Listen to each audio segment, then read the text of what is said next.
रनिया अरे तारे लालाई कन में मार भइल रे रनिया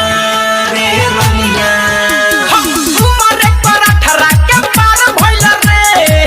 तारे लालाई कन में मार भइल रे तुम्हारे पराठरा के पार भइल रे तारे लालाई कन में मार भइल रे अगुआ के मारे बिया कुमारे अगुआ के मारे बिया कुमारे मारे उठाने को चढ़ल जवनिया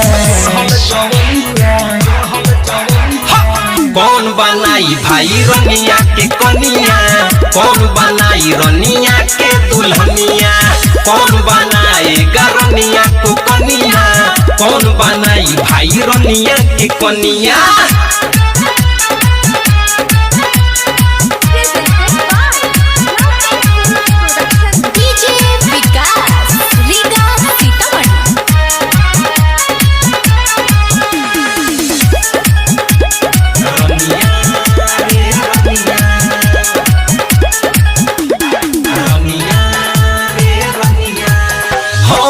भाई कहिले साची मिली दहेज में बोलेरो अपाची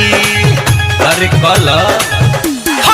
कल बिया भाई कहिले साची मिली दहेज में बोलेरो अपाची अपने कमाई तोहके खियाई अपने कमाई तोहके खियाई ओसे का भले बिया नाच के नचनिया कौन बनाई भाई रनिया के कनिया कौन बनाई रनिया के दुल्हनिया कौन बनाएगा रनिया को कनिया कौन बनाई भाई रनिया के कनिया कौन बनाई भाई रनिया के कनिया कौन बनाई भाई रनिया के कनिया। आप सुन रहे हैं अमित पटेल की आवाज में। खाना बनाई या मुंह में खियाई राजा के अपनाई गोड़ो दबाई अब का चाहिए रे खाना बनाई या मुंह में खियाई सैया के अपनाई गोड़ो दबाई लोग सुताई बिना डोलाई लोग सुताई बिना डोलाई राती के बेरा हिलाई मचनिया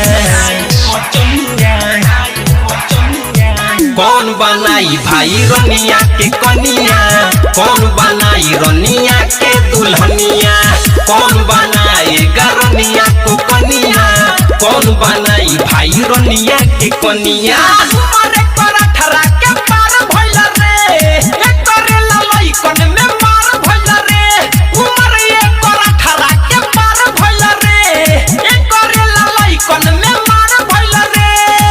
अगुआ के मारे बिया कुमारे अगुआ के मारे बिया कुमारे मारे उठाने को चढ़ल जवनिया कौन बनाई भाई रनिया के कनिया कौन बनाई रनिया के दुल्हनिया कौन बनाएगा रनिया को कनिया कौन बनाई भाई रनिया के कनिया।